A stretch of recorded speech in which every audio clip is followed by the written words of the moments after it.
Production technology of ornamental crops maps and landscaping की आज हम आपको क्लास करा रहे हैं। दोस्तों स्टार्टिंग से हम क्या करेंगे, 2 वीडियो में कंप्लीट क्लास को क्या कर देंगे, फिनिश कर देंगे। दोस्तों अगर बात करें हम किसकी,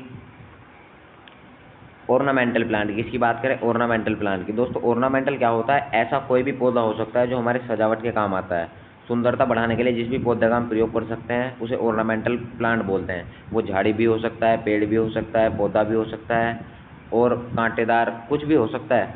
ठीक है, तो अब बात करते हैं किसकी, ऑर्नामेंटल की।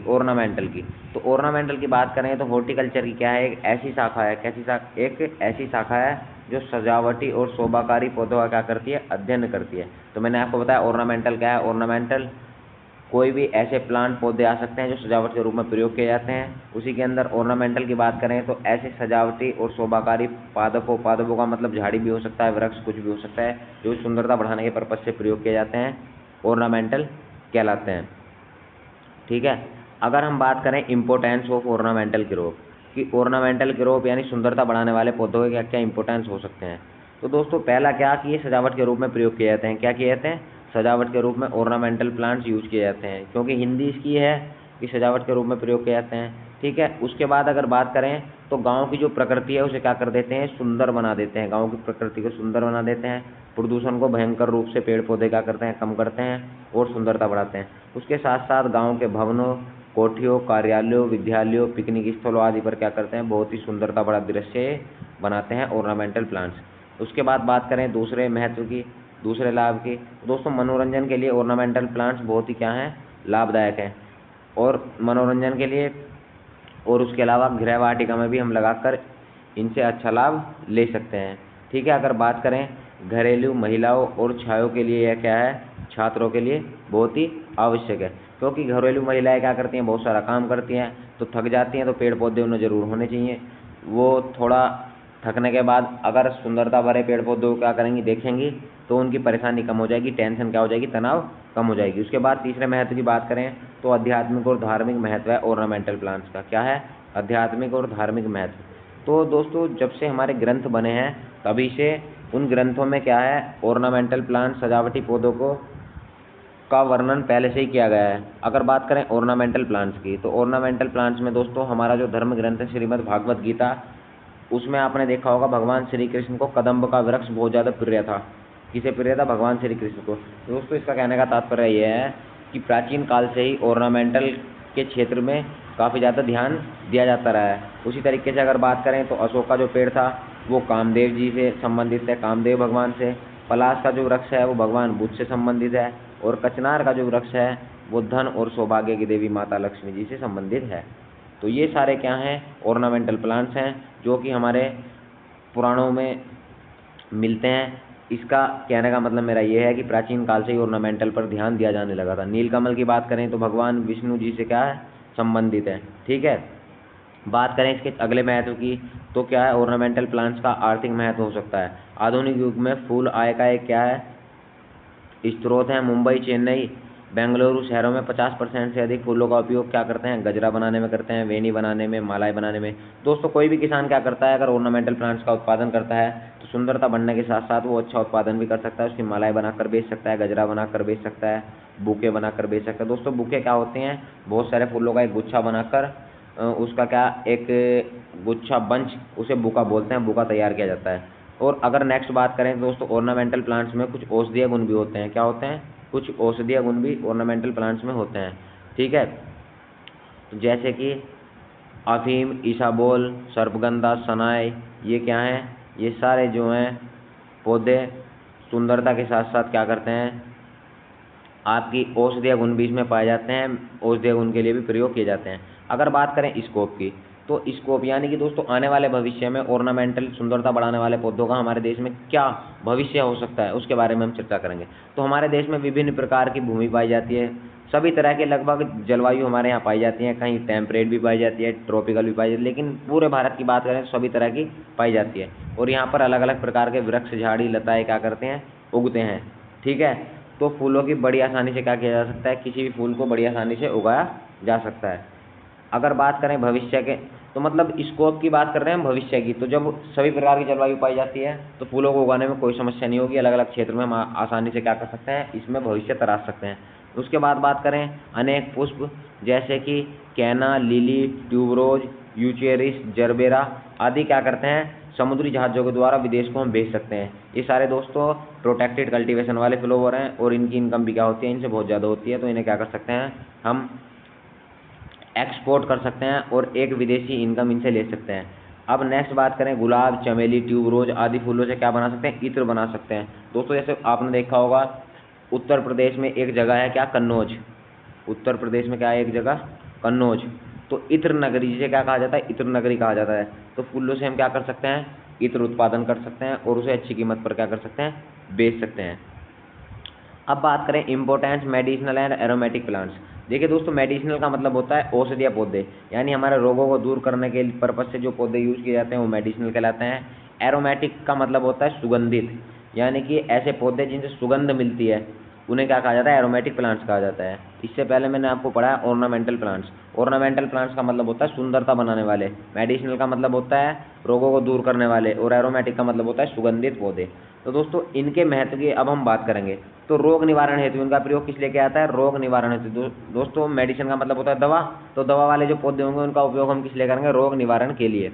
ठीक है, एक ही पौधे पर विभिन्न भागों पर उपयोग के कई प्रकार। हाँ देखिए दोस्तों, इसका मतलब क्या है कि इम्पोर्टेंस क्या है कि कोई आपका एक पौधा है, जैसे नीम का पौधा लिया, तो नीम के अलग अलग भागों से हम क्या कर सकते हैं, यूज करके हम अलग अलग बीमारियों से क्या पा सकते हैं, छुटकारा पा सकते हैं। उसके अलावा मेडिसिनल और एरोमेटिक प्लांट्स की बात करें तो हमें बड़ी मात्रा में इनसे विटामिन मिल सकती है, भरपूर मिनरल्स मिल सकते हैं। ठीक है, उसके अलावा अगर मेडिसिनल प्लांट में बात करें, अश्वगंधा, शतावर, सफ़ेद मूसली क्या कर देती है, हमारे शरीर में स्फूर्ति लाने के लिए मेडिसिनल प्लांट के रूप में, औषधीय पौधों के रूप में बड़ी मात्रा में प्रयोग की जाती है। अगर वहीं बात करें एक औषधीय पौधा होता है सर्पगंधा, इसका उपयोग किस लिए करते हैं हम, रक्तचाप, ब्लड प्रेशर के लिए क्या है, कंट्रोल करने के लिए बहुत ही लाभकारी है। ठीक है, इसके बाद अगर हम बात करें अगले इंपॉर्टेंस की, तो किसी भी पौधे में क्या रासायनिक यौगिक पाए जाते हैं, क्या पाए जाते हैं, रासायनिक यौगिक पाए जाते हैं। ठीक है, तो एक प्राथमिक यौगिक प्रोटीन, कार्बोहाइड्रेट, वसा, शर्करा जो हमारे शरीर के लिए बहुत ही आवश्यक होते हैं, भरपूर मात्रा में हमें क्या मिलते हैं, औषधीय पौधों से मिल जाते हैं। ठीक है, उसमें औषधीय पौधे जो हो सकते हैं वो एरोमेटिक सुगंधित भी हो सकते हैं। ठीक है, जैसे कि आपका एग्जाम्पल औषधीय पौधों का जैसे लहसुन हुआ, तो लहसुन में सुगंध भी पाई जाती है और क्या करता है, बीमारियों को भगाने का भी काम करता है, बीमारियों के लिए भी प्रयोग किया जाता है। अब प्राथमिक यौगिक लगभग सभी वनस्पतियों में पाए जाते हैं, जो प्राइमरी यौगिक हैं वो लगभग सभी वनस्पतियों में पाए जाते हैं। अब बात करते हैं स्कोप, यानी भविष्य में औषधीय पौधों का और सुगंधित पौधों का, औषधीय पौधों का और सुगंधित पौधों का क्या भविष्य हो सकता है, हम किस प्रकार से आगे बढ़ा सकते हैं। दोस्तों सुगंधित पौधों की खेती को क्या करें, निरंतर बढ़ते क्षेत्र के अनुसार अनुसंधान कार्य में। देखिए पहले क्या होता था कि किसान अपना करने खाने में क्या था, मस्त था, लेकिन अभी क्या हुआ है, जैसे कि बीमारियां भी बढ़ रही हैं, तो आपको पता है कि मेडिसिनल का जो क्षेत्र है वो कभी बंद होने वाला नहीं है, दिन प्रतिदिन बढ़ता जा रहा है। तो इस क्षेत्र में किसान भी क्या कर रहे हैं, अग्रसर हो रहे हैं। लेकिन भारत में सबसे बड़ी किसान के लिए समस्या क्या है, औषधि पौधों के लिए या किसी के लिए भी, कि उनके लिए अच्छा मार्केट नहीं तैयार हो पा रहा है। ठीक है, तो अगर स्कोप की बात करें, अच्छा एक मार्केट तैयार हो जाए तो भविष्य में क्या कर सकते हैं, हम अच्छी इनकम इससे प्राप्त कर सकते हैं। फिर हम मेडिसिनल एरोमेटिक प्लांट से क्या कर सकते हैं, प्राकृतिक क्या बना सकते हैं, कीटनाशी बना सकते हैं। उसके अलावा हम क्या कर सकते हैं, जो भी मृदा जनित रोग हैं उनका उपचार क्या कर सकते हैं, हम प्राकृतिक नेचुरल ये ट्राइकोडर्मा द्वारा क्या कर सकते हैं, कर सकते हैं। देखिए दोस्तों, ट्राइकोडर्मा जो होता है, ट्राइकोडर्मा क्या होता है, ये एक फंजीसाइड होता है। अगर आपकी सोइल बोर्न डिजीज यानी भूमि से फैलने वाली जो भी बीमारी होती है उन्हें खत्म करने के लिए ट्राइकोडर्मा का प्रयोग किया जाता है। यही एक ट्राइकोग्रामा होता है। ट्राइकोग्रामा क्या होता है कि आपके खेत में बहुत सारे कीड़े लगे तो उन कीड़ों के अंडों में अपने अंडे देकर उसके अंडों को खत्म कर देता है, उसे बोलते हैं ट्राइकोग्रामा। ठीक है, अब नेक्स्ट बात करें स्कोप की, तो कच्चा माल, यानी किसान अगर उत्पादन करेगा भविष्य में तो क्या होगा, उससे कच्चा माल उत्पादन होगा और वो फैक्ट्रियों में क्या कर सकता है, उसे सप्लाई करके अच्छी इनकम ले सकता है। जैसे कि आपके पतंजलि वगैरह, पतंजलि योगपीठ, बाबा रामदेव जी की। उत्तर भारत में क्या है, दिल्ली देश का सबसे व्यापारिक केंद्र है। क्या है, व्यापारिक केंद्र है। यहाँ से क्या कर सकते हैं, जड़ी बूटियों को विदेशों में क्या कर सकते हैं, एक्सपोर्ट कर सकते हैं और अच्छी इनकम ले सकते हैं।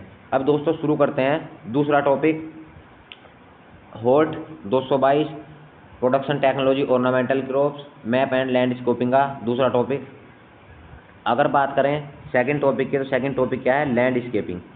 तो दोस्तों लैंडस्केपिंग की अगर हम बात करें, अभी मैंने आपको बताया ऑर्नामेंटल प्लांट्स, जो भी सुंदरता बढ़ाने के लिए भूमि की प्रयोग किए जाते हैं वो ऑर्नामेंटल प्लांट्स कहलाते हैं। लेकिन लैंडस्केपिंग, अब शब्द आता है लैंडस्केपिंग का मतलब क्या होता है, वो सुंदरता बढ़ाने वाले पौधों का एक ऐसा अरेंजमेंट, क्या अरेंजमेंट सुंदरता बढ़ाने वाले ऑर्नामेंटल प्लांट्स को इस तरीके से अरेंज करते हैं कि वो एक आकर्षण का केंद्र बने, यानी लोगों को अपनी ओर आकर्षित करे, ठीक है, उसे ही क्या बोलते हैं, लैंडस्केपिंग बोलते हैं। या ऐसे बोल सकते हैं भूमि का कोई टुकड़ा जो लोगों को आकर्षित करने के लिए, जिस पर पेड़ पौधों को इस तरीके से मैनेज किया जाता हो जो हमारे उत्पादन के साथ साथ एक अच्छे पर्यटन या टूरिज्म का अच्छा सोर्स बने, इनकम का सोर्स बने, उसे क्या बोलते हैं, लैंडस्केपिंग बोलते हैं। अब लैंडस्केपिंग में हम पेड़ों का यूज़ कर सकते हैं, पौधों का यूज़ कर सकते हैं, झाड़ियों का यूज़ कर सकते हैं, मतलब कोई भी पार्ट्स हम प्लांट का यूज़ कर सकते हैं, झाड़ियों, जो भी सुंदरता बढ़ाने के लिए प्रयोग की जाएगी।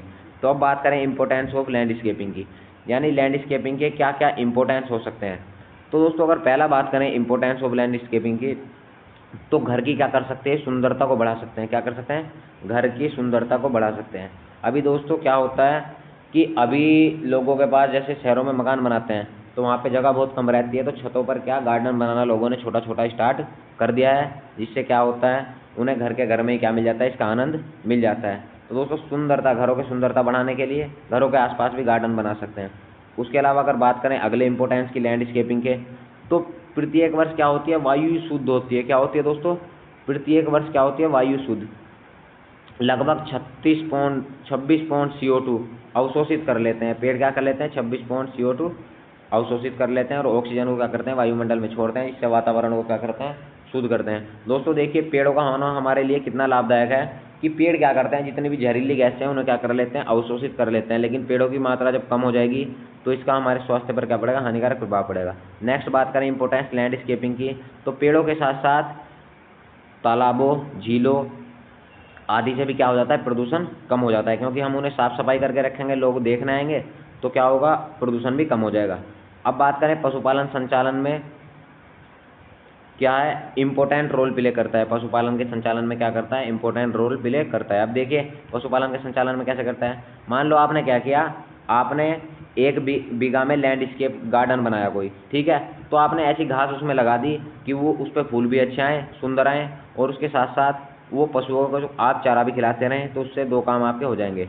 अगर लैंडस्केपिंग के अगले इंपॉर्टेंस की बात करें, ठीक है, तो बेकरी जैसे उद्योगों को क्या मिल सकता है, बढ़ावा मिल सकता है। अब देखिए दोस्तों लैंडस्केपिंग से बेकरी वाले उद्योगों को भी लाभ मिल सकता है। बागवानी के शारीरिक तापमान के लिए अच्छा वातावरण। अब दोस्तों देखिए लैंडस्केपिंग यानी कि आप सुंदरता बढ़ाने के पर्पज से क्या कर रहे हो, एक बीघे में आपने लगभग 50 प्लांट लगाए, तो वे क्या कर रहे हैं, सुंदरता तो बढ़ा ही रहे हैं, साथ साथ क्या कर रहे हैं, अब जब सुंदरता बढ़ेगी, एक आकर्षण का गार्डन आपने बनाया, आपने उसका कुछ टिकट रख दिया 10 रुपये का, तो लोग आएंगे, तो इनकम तो आपकी साथ के साथ होगी, और उसके साथ साथ क्या होगा, लोग वहाँ सुबह सुबह व्यायाम भी कर सकते हैं, उसके साथ साथ क्या कर सकते हैं, उनके पेड़ पौधों के फलों का आनंद भी ले सकते हैं। उसके बाद बात करें पर्यटन को बढ़ाने में भी क्या होता है, इंपॉर्टेंट रोल प्ले करता है। बड़े प्लांट्स क्या करते हैं, भूमि के मृदा अपरदन को कम करने में लाभदायक होते हैं। दोस्तों अगर ऑर्नामेंटल की बात करें इंपॉर्टेंस की, तो ऑर्नामेंटल सुंदरता बढ़ाने के साथ साथ भूमि की जो हमारी बेकार भूमि पड़ी है उसका सदुपयोग करने का एक अच्छा साधन है, और एक इनकम का भी क्या है, अच्छा साधन है। अगर प्रिंसिपल की बात करें लैंडस्केपिंग के, दोस्तों प्रिंसिपल की बात करें, प्रिंसिपल का मतलब क्या होता है, प्रिंसिपल को हम बोल सकते हैं सिद्धांत। तो दोस्तों प्रिंसिपल का मतलब होता है कि कुछ ऐसे नियम जिनका ध्यान रखते हुए हम क्या करेंगे, कार्य करेंगे। तो लैंडस्केपिंग का कार्य हम कुछ सिद्धांतों को ध्यान में रखकर करेंगे। पहला, अच्छे डिजाइन, हमें क्या करना है, एक अच्छा डिजाइन पेपर पर तैयार कर लेना है, तभी हमारे फील्ड में क्या बनेगा, एक अच्छा गार्डन तैयार होगा। उसके बाद क्या होगा, प्रकृति की जो स्थल कृति है ना, उसमें हमें कोई खास चेंज नहीं करना, जैसी है उसे उसी प्रकार रखे जाना है। फिर क्या करना है, हमें बड़ी बड़ी बाड़ लगानी है, ठीक है, जिससे प्राकृतिक रूप से क्या हो सके, कोई भी बाधा अगर आए, आंधी आए, तूफान आए, तो हमारे जो गार्डन हो वो नष्ट ना हो, उसे क्या कर दें, सुरक्षित रखें। बाढ़ का मतलब ये है कि खेत के चारों ओर बड़े बड़े पौधे लगा देते हैं मजबूत, जो क्या करते हैं, बाढ़ से हमारे खेतों की रक्षा करते हैं, हमारे गार्डन की रक्षा करते हैं। उदाहरण के लिए सीमा के ढीक बाहर प्राकृतिक वन दृश्य, एक पहाड़ी है, इस बगीचे डिजाइन, ये दोस्तों ये नहीं, मैं आपको समझा देता हूँ। देखिए इसका एग्जाम्पल समझिए, भूमि निर्माण बाढ़ किस तरीके से लगाते हैं। मान लो क्या किया आपने, ये गार्डन बनाया, ठीक है, तो गार्डन में आपके फूल के पौधे भी लगेंगे, सभी तरीके के पौधे लगेंगे। अब यहाँ से आंधी आई तो आपका क्या हुआ, गार्डन नष्ट हो गया। तो हम क्या करेंगे, चारों तरफ गार्डन के अपने बड़े बड़े पौधे लगा देंगे, जैसे पॉपुलर के पौधे हो गए या कोई भी फ्लोर वाले पौधे हो गए, गुलमोहर के हो गए। तो ये क्या करेंगे, हमारी बाढ़ को या हमारे गार्डन को नष्ट होने से बचा लेंगे। ठीक है। उसके बाद बात करें ऑर्नामेंटल गार्डन की, कि ऑर्नामेंटल गार्डन किसे बोलते हैं। दोस्तों 2 नंबर में भी आपसे पूछ सकता है कि ऑर्नामेंटल गार्डन किसे बोलते हैं। तो ऑर्नामेंटल गार्डन क्या है, मानव जीवन का एक अभिन्न अंग है। क्या है, मानव जीवन का अभिन्न अंग है। अब देखिए ऑर्नामेंटल गार्डन या लैंडस्केपिंग में हम क्या करते थे, हम एक नक्शा बना रहे थे। क्या बना रहे थे, नक्शा। लैंडस्केपिंग में पहले नक्शा बनाएंगे, उसके बाद भूमि पर हम गार्डन बनाएंगे। लेकिन ऑर्नामेंटल गार्डन में क्या करते हैं, हम इस तरीके से क्या कर देते हैं, सजा देते हैं कि छोटे छोटे स्थान को का उपयोग हम अच्छे से कर सकें। क्या कर सकें, छोटे से छोटे स्थान का उपयोग हम अच्छे से कर सकें, इस तरीके से मैनेज कर सकें योजनाबद्ध तरीके से। तो उसे क्या बोलते हैं, ऑर्नामेंटल गार्डन बोलते हैं।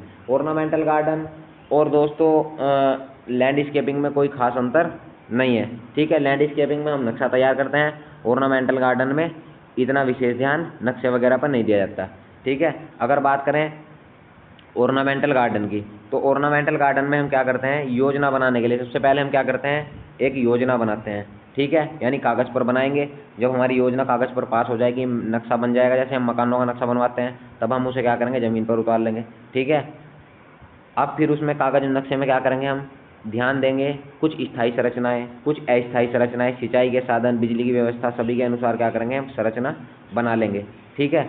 अब बात करें सार्वजनिक, अगर हमें कोई सार्वजनिक उद्यान बनाना है तो हमें निम्न बातों का क्या करना चाहिए, ध्यान रखना चाहिए। एक तो उसकी बाउंड्री बनानी चाहिए अच्छे से, जिससे कोई उसका नुकसान ना पहुंचा सके। ठीक है। दीवार के जो सहारे हैं उन पर क्या देना चाहिए, घुमाव देना चाहिए, जिससे कि उसकी सुंदरता बढ़ सके। क्या बढ़ सके, सुंदरता बढ़ सके। अंतिम कोनों पर क्या करना चाहिए, हमें कंपोस्ट के गड्ढे बनाने चाहिए। क्या बनाना चाहिए, कंपोस्ट के गड्ढे, यानी कि आपके गार्डन के जो भी फूल पत्ती डेली के सूख कर गिरेंगे, उनसे क्या हम कंपोस्ट तैयार कर सकें। ठीक है। कम से कम क्या करना चाहिए, 2 किनारों पर छायादार वृक्षों की लाइन लगानी चाहिए। दोस्तों छायादार वृक्षों की लाइन इसलिए लगानी चाहिए कि गर्मियों के दिनों में क्या है, आपके टूरिज्म प्लेस में कोई भी टूरिज्म अगर आएगा तो वो आसानी से क्या कर सके, छाया का आनंद उठा सके। ठीक है। अब आप धूप में खड़े हो और आपको 40 डिग्री सेल्सियस में खड़ा कर दिया जाए और आपको कहा जाए कि देखिए कितना सुंदर मंदिर है या कितना सुंदर गार्डन है, तो आप नहीं देख पाओगे। पहले क्या है, उसकी छाया शीतलता देनी भी बहुत ज़रूरी है। तो शीतलता के लिए भी क्या है, एक इम्पोर्टेंट फैक्टर है। शीतलता के लिए हम क्या करते हैं, छायादार वृक्ष लगाते हैं। फिर लॉन भी बनाना जरूरी है। लॉन क्या होता है दोस्तों, आपके गार्डन के बीच में एक हरा हरा घासनुमा क्या पाया जाता है, क्षेत्र घास द्वारा कवर करते हैं, उसे क्या बोलते हैं, लॉन बोलते हैं। टेपियोरी का मतलब होता है कि हम किसी भी अपने घास के पौधे को जैसे डोरेंटा, एक पौधा क्या है, डोरेंटा, तो हम किसी भी पौधे को रूप दे देते हैं। किसका रूप दे देते हैं, जानवर का, आदमी का, भैंस का, या किसी के रूप का भी रूप दे देते हैं, तो उसे क्या बोलते हैं, हम टेपियोरी बोलते हैं। और लॉन किसे बोलते हैं, हमारे गार्डन के बीच में जो भी क्षेत्र पड़ा होता है उसे हम घास द्वारा कवर कर देते हैं, उसे क्या बोलते हैं, लॉन बोलते हैं। उसके अलावा हम क्या करते हैं, मौसमी फूलों और क्यारियों का क्या करते हैं, उपयोग करते हैं। ठीक है। उसके बाद बैठने के स्थान की व्यवस्था करते हैं, स्थायी बेंचों की व्यवस्था करते हैं और सुरक्षा की पूरी व्यवस्था उद्यान गार्डन में करते हैं, जिससे कि हमारे पेड़ पौधों को कोई भी नुकसान ना पहुँचे। अब बात करते हैं थर्ड टॉपिक की। किसकी बात करते हैं, थर्ड टॉपिक की, कि लैंडस्केपिंग में यूज होने वाले कौन कौन से पेड़ हैं, सुंदरता बढ़ाने वाले कौन कौन सी झाड़ियाँ हैं और कौन कौन से रेंगने वाले पौधे हैं। क्लिम्बर्स बोलते हैं रेंगने वाले पौधों को, सर्प बोलते हैं झाड़ी को, और ट्री कौन कौन से पेड़ हैं। दोस्तों ट्री की अगर बात करें तो ट्री हम किसे बोल सकते हैं, एक लकड़ी वाला पौधा। किसे बोल सकते हैं, लकड़ी वाला पौधा जिसकी शाखाओं का विकास चारों तरफ फैलकर हुआ हो। मतलब एक लकड़ी वाला ऐसा पौधा जिसकी शाखाएं चारों तरफ फैली हो, तो उसे हम क्या बोल सकते हैं, उसे हम पेड़ बोल सकते हैं। ठीक है। अब इसकी एक पहचान और होती है कि मुख्य शाखा का व्यास क्या हो, 15 सेंटीमीटर से अधिक हो। अगर आपके पौधे का मुख्य शाखा का व्यास 15 सेंटीमीटर से अधिक होगा तो हम क्या बोलेंगे, उसे पेड़ बोलेंगे। ठीक है। सामान्यतः 4 मीटर से अधिक ऊंचाई होनी चाहिए। 2 बात आपको ध्यान रखनी है, पेड़ लकड़ी वाला हो जिसकी शाखाएं चारों तरफ फैली हों, उसका व्यास कितना हो, 15 सेंटीमीटर से अधिक हो, और सामान्यतः 4 मीटर से अधिक की ऊंचाई पर क्या हो, वो बढ़ता हो। उसकी ऊंचाई कितनी हो, 4 मीटर से अगर ऊंची होगी तो वो क्या कहलाएगा, पेड़ कहलाएगा। अगर बात करें वृक्षों की उपयोगिता की, तो वृक्ष से हमें क्या क्या मिलेगा, एक तो फल मिलेंगे, फिर छाया मिलेगी फ्री की, ईंधन मिलेगा, इमारती लकड़ी मिलेगी। ठीक है। और उसके अलावा गोंद, रबड़ आदि उत्पाद भी हमें क्या होते हैं, वृक्षों से प्राप्त होते हैं। ठीक है, अगर बात करें वृक्षों की तो औषधीय दृष्टिकोण से भी क्या है, बहुत ही महत्वपूर्ण है। जैसा कि नीम से बहुत सारे पदार्थ हम बना सकते हैं, तो औषधीय दृष्टि से भी क्या है, इंपॉर्टेंट है। वृक्षों की पत्तियों की बात करें तो वृक्षों की पत्तियों से क्या हम क्या कर सकते हैं, कंपोस्ट बना सकते हैं। क्या बना सकते हैं, वृक्षों की पत्तियों से गलने सड़ने के बाद कंपोस्ट बना सकते हैं। अगर बात करें वृक्षों की, प्राचीन काल से सड़कों के किनारे लगाने की प्रथा चली आ रही है। दोस्तों प्राचीन काल से क्या कर एक प्रथा है कि सड़कों के आसपास आपने देखे होंगे बहुत सारे वन हैं, बहुत सारे पेड़ पौधे लगे होते हैं। तो बड़े पैमाने पर हमें क्या करना चाहिए, सड़कों के चारों ओर क्या लगाना चाहिए, सड़कों के किनारों पर दोनों तरफ पेड़ लगाने चाहिए, जिससे कि गर्मी के समय में क्या हो सके, चलने में आसानी हो सके और अधिक टेम्परेचर क्या हो, आने जाने वाले यात्रियों को परेशान ना करें। उसके बाद अगर बात करें हम लताओं की, दोस्तों देखिए हमने ट्री की बात की, तो ट्री जो 4 मीटर से ऊंचा होता है उसे क्या बोलते हैं, हम ट्री बोलते हैं। लेकिन क्लिम्बर या लताएं, क्लिम्बर उसे बोलते हैं जो भी रेंग कर चलता है उसे क्या बोलते हैं, क्लिम्बर बोल सकते हैं। इसका तना क्या होता है, एक विशेष प्रकार का अंग विकसित होता है जो रेंग कर चलने में महत्वपूर्ण भूमिका निभाता है। ठीक है, देखिए सहारे पर चढ़ना या क्या रेंग कर चढ़ना उसे क्या बोलते हैं, क्लाइंबर। अगर इसके एग्जाम्पल की बात करें तो एंटीगोनल लेप्टोसस, ठीक है, एंटीगोनल लैप्टोपस और विगनवोलिया की बेल आपने देखी होगी, ये सभी क्या हैं, क्लाइंबर हैं। ठीक है, कुछ क्लाइंबर में चढ़ने के लिए उपस्थित कांटे, कुछ क्लाइंबर में क्या होते हैं, कांटे ही पाए जाते हैं, जैसे कि बोगनवेलिया की कुछ प्रजातियों में कांटे पाए जाते हैं। तो अब बात करते हैं इसकी लताओं की या क्लाइंबर्स की उपयोगिता की। ठीक है, तो ये क्या करती हैं, हमारे गार्डन की सुंदरता को बढ़ाती हैं। मान लो गार्डन का गेट है, उस पर हमने क्लाइंबर चढ़ा दिए, तो ये गार्डन की सुंदरता को क्या कर देंगे, बढ़ा देंगी। ये क्या करती हैं, एक सुगंधित वातावरण प्रदान करती हैं। जैसे जैस्मिन नहीं, आपने बोगनवेलिया लगा दिया और उसके आसपास कुछ सुंदर पौधे लगा दिए, तो जैसे कि मेहराब के बाद कुछ पौधे लगाओगे तो क्या होगी, सुंदरता बढ़ाने के साथ साथ एक खुशबू भी उसमें आएगी। ठीक है, अब बात करते हैं कृत्रिम निर्माण की। तो लताएं जो होती हैं उनसे कृत्रिम निर्माण में हम क्या बना सकते हैं, तो टैपियोरी बना सकते हैं, यानी किसी भी पेड़ पौधे का रूप उसे हम दे सकते हैं, जिससे कि एक प्राकृतिक सौंदर्य क्या बन सके, हमारे गार्डन में बन सके। अब बात करते हैं सर्ब की झाड़ियों की, कि दोस्तों कौन कौन सी झाड़ियाँ और सर्ब होती हैं वो प्रयोग की जाती हैं। तो 4 मीटर की ऊंचाई तक, देखिए पेड़ जो थे वो 4 मीटर से ऊंचे थे, लेकिन 4 मीटर की ऊंचाई तक जो बढ़ते हैं उन्हें क्या बोलते हैं, झाड़ियाँ बोलते हैं। और 4 मीटर से ऊपर चले जाएंगे तो वो पेड़ कहलाएंगे। ठीक है, ये क्या होते हैं, बहुवर्षीय पौधे होते हैं। झाड़ियाँ क्या होती हैं, बहुवर्षीय पौधे होते हैं। झाड़ियाँ किसी भी उद्यान की क्या होती हैं, महत्वपूर्ण अंग होती हैं। और ये भी क्या करती हैं, अपने पुष्पों के साथ क्या करते हैं, सुंदरता बढ़ाने का काम करती हैं, किसका, गार्डन का। ठीक है, तो झाड़ियों का परिभाषा आपको याद रखनी है, 4 मीटर की ऊंचाई तक बढ़ते हैं और अर्धकाष्ठीय और शाखीय पौधे होते हैं। ठीक है, इनकी शाखाएं क्या होती हैं, पेड़ों से क्या होती हैं, थोड़ी पतली होती हैं और शाखाएं बहुत ज़्यादा होती हैं। ठीक है, अब अगर नेक्स्ट बात करें हम क्लासिफिकेशन ऑफ सर्ब, यानी कि जो भी आपकी सर्ब होंगी, झाड़ियाँ होंगी, कौन कौन उनका हम क्लासिफिकेशन करेंगे कि गार्डन में यूज होने वाली झाड़ियों को किस तरीके से हम क्या कर सकें, क्लासीफाई। तो पहला है पुष्पीय झाड़ियाँ। तो ऐसी झाड़ियाँ जो आकर्षण तथा विशेष प्रकार के पुष्प, जिन पर क्या आते हैं, विशेष प्रकार के पुष्प आते हैं, जैसे कि गुड़हल। दोस्तों गुड़हल का फूल आपने देखा होगा, ये क्या है, एक प्रकार की झाड़ी है और पुष्पीय झाड़ी है, यानी ऐसी झाड़ी जो पुष्प उत्पादन करती है उसे पुष्पीय झाड़ी बोलते हैं। और गुड़हल क्या है, एक पुष्पीय झाड़ी है। उसके बाद बात करें शोभामान पत्तियों वाली, ऐसी झाड़ी जो अपनी पत्तियों से क्या करती है, सुंदरता बढ़ाती है, जैसे कि ओडियम वेरेगियाटा। ठीक है, ये क्या करती हैं, अपनी पत्तियों से सुंदरता बढ़ाती हैं। देखिए दोस्तों गुड़हल क्या था, अपने फूलों से सुंदरता बढ़ा रहा था, लेकिन ये जो आपका ओडियम वेरिगाटा है ये क्या कर रहा है, पत्तियों से सुंदरता बढ़ा रहा है। उसके बाद बात करें पुष्पीय और शोभाकारी पत्तियाँ। ठीक है, ऐसे पौधे, ऐसी झाड़ियाँ जो क्या करती हैं, जिनके पुष्प भी फूल भी क्या करते हैं, सुंदरता बढ़ाते हैं, और उनकी पत्ती भी क्या करते हैं, सुंदरता बढ़ाती हैं, आकर्षण का केंद्र बनती हैं, जैसे कि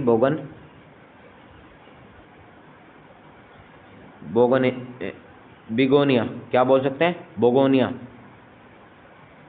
बोगोनेलिया, क्या बोलते हैं, बोगोनेलिया है दोस्तों, बोगोनेलिया है, सही कर लेना आप, बोगोनेलिया। तो इनके पुष्प भी क्या करते हैं, सुंदरता बढ़ाते हैं, और शोभाकारी पत्तियां भी क्या करते हैं, सुंदरता बढ़ाती हैं। उसके बाद सुगंधित पुष्प वाली झाड़ियाँ, कुछ ऐसी झाड़ियाँ जो सुगंधित पुष्प पैदा करती हैं, उनके आसपास आपको खुशबू आएगी। ठीक है, जैसे कि चमेली, चमेली के बाद बेला, दिन का राजा, ये भी एक फूल है, और रात की रानी। ठीक है, अगर बात करें आपके इनके उद्देश्य की, इसकी ऑर्नामेंटल प्लांट्स के उद्देश्य की, ठीक है, तो ये अपने आसपास क्या करते हैं, एक वातावरण, सुंदर वातावरण क्या करते हैं, उत्पन्न करते हैं। ये क्या करते हैं, चार दीवारी जो आपकी दीवार होती है उस पर क्या कर लेते हैं, सजावट उसे सुंदर बना देते हैं, चारों ओर उसकी दीवार पर फैल जाते हैं। और ये क्या करते हैं, खाद के गड्ढे, कूड़े के ढेर आदि को छिपाने के लिए भी क्या कर सकते हैं, हम इन्हें चढ़ा सकते हैं गड्ढों के ऊपर। तो ये क्या करते हैं, एक सुंदर वातावरण बनाने के लिए इम्पोर्टेंट रोल प्ले करते हैं। अब बात करते हैं रोज प्रोडक्शन की। किसकी बात करें, प्रोडक्शन टेक्नोलॉजी ऑफ रोज। तो प्रोडक्शन टेक्नोलॉजी अगर ऑफ रोज की अगर हम बात करें